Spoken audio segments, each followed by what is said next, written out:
Welcome back to YouTube channel. So ಅದೇನ್ ಮಾಡ್ತಾ ಇದೀವಮ್ಮ? Capsicum masala ಕರಿ ಮಾಡ್ತಾ ಇದೀವಿ.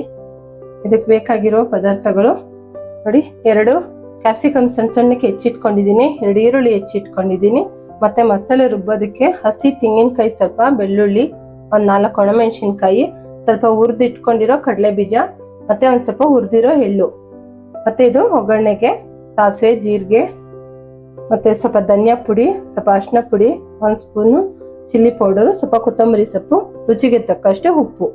ಇದನ್ನೆಲ್ಲ ನಾನು ಮಿಕ್ಸಿಗೆ ಹಾಕೊಂಡು ಪುಡಿ ಮಾಡ್ಕೊಬೋಣ.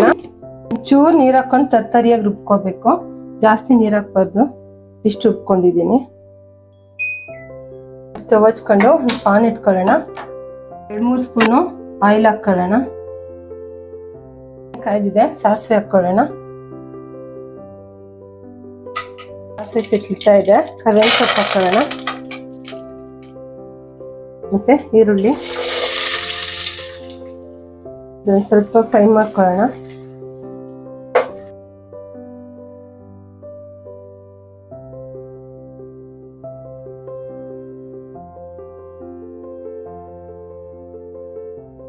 ಆನಿಯನ್ ಒಂದ್ ಸ್ವಲ್ಪ ಫ್ರೈ ಆಗಿದೆ. ಈಗ ಸಣ್ಣ ಸಣ್ಣ ಕಟ್ ಮಾಡ್ಕೊಂಡಿರೋ ಕ್ಯಾಪ್ಸಿಕಮ್ ಫ್ರೈ ಮಾಡ್ಕೊಳ್ಳೋಣ.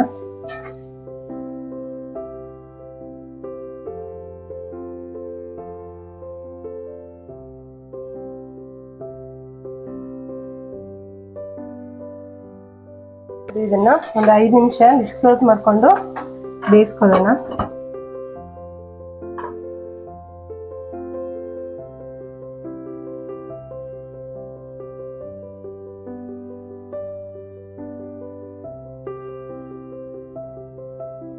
ನೋಡಿ, ಒಂದು 5 ನಿಮಿಷ ಬೇಯಕ್ಕೆ ಬಿಟ್ಟಿದೆ. ನೋಡಿ ಎಷ್ಟು ಸ್ಮೂತ್ ಆಗಿ ಬೆಂದಿದೆ. ರುಬ್ಬಿಟ್ಕೊಂಡಿರೋ ಮಸಾಲೆನ ಈ ಕ್ಯಾಪ್ಸಿಕಮ್ ಈರುಳ್ಳಿ ಎಲ್ಲ ಬೇಯಿಸ್ಕೊಂಡಿದೀವಲ್ಲ ಇದಕ್ಕೆ ಹಾಕೊಳ್ಳೋಣ.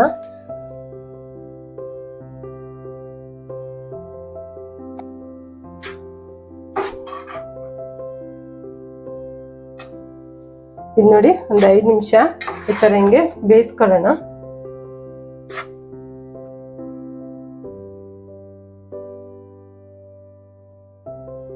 ಸ್ವಲ್ಪ ಫ್ರೈ ಮಾಡ್ಕೊಂಡಿದೀವಿ. ಇವಾಗ ಇದಕ್ಕೆ 1 ಸ್ಪೂನ್ ಧನಿಯಾ ಪುಡಿ, ಸ್ವಲ್ಪ ಅರಿಶಿನ ಪುಡಿ, 1 ಸ್ಪೂನು ಚಿಲ್ಲಿ ಪೌಡರು, ಆಗ್ಲೇ 4 ಒಣಮೆಣಸಿನ್ಕಾಯಿ ಹಾಕಿದ್ದೀನಿ. ಇವಾಗ 1 ಸ್ಪೂನ್ ಖಾರಕ್ಕೆ ಮತ್ತೆ ರುಚಿಗೆ ತಕ್ಕಷ್ಟು ಉಪ್ಪು ಹಾಕೊಳ್ಳೋಣ. ಈಗ ಇದನ್ನೆಲ್ಲ ಚೆನ್ನಾಗಿ ಮಿಕ್ಸ್ ಮಾಡೋಣ. ಇವಾಗ ಇದನ್ನೆಲ್ಲ ಒಂದ್ ಸ್ವಲ್ಪ ಹೊತ್ತು ಚೆನ್ನಾಗಿ ಕುದಿಸ್ಕೊಳ್ಳೋಣ.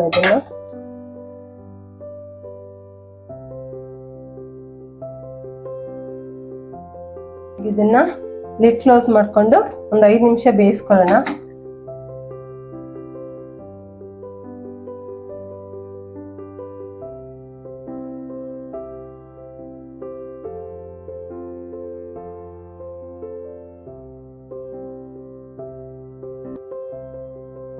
ನೋಡಿ, ಇದು ಚೆನ್ನಾಗಿ ಎಣ್ಣೆ ಬಿಟ್ಕೊಂಡಿದೆ. ನೋಡಿ ಎಷ್ಟು ಚೆನ್ನಾಗಿ ಬೆಂದಿದೆ. ಕೊತ್ತಂಬರಿ ಸೊಪ್ಪು ಹಾಕೊಳ್ಳೋಣ. Final touch. ಹೌದು. ನೋಡಿ, ಕ್ಯಾಪ್ಸಿಕಮ್ ಮಸಾಲಾ ಕರಿ ರೆಡಿ ಆಯ್ತು. ಈಗ ಪ್ಲೇಟ್ಗೆ ಸರ್ವ್ ಮಾಡ್ಕೊಳ್ಳೋಣ.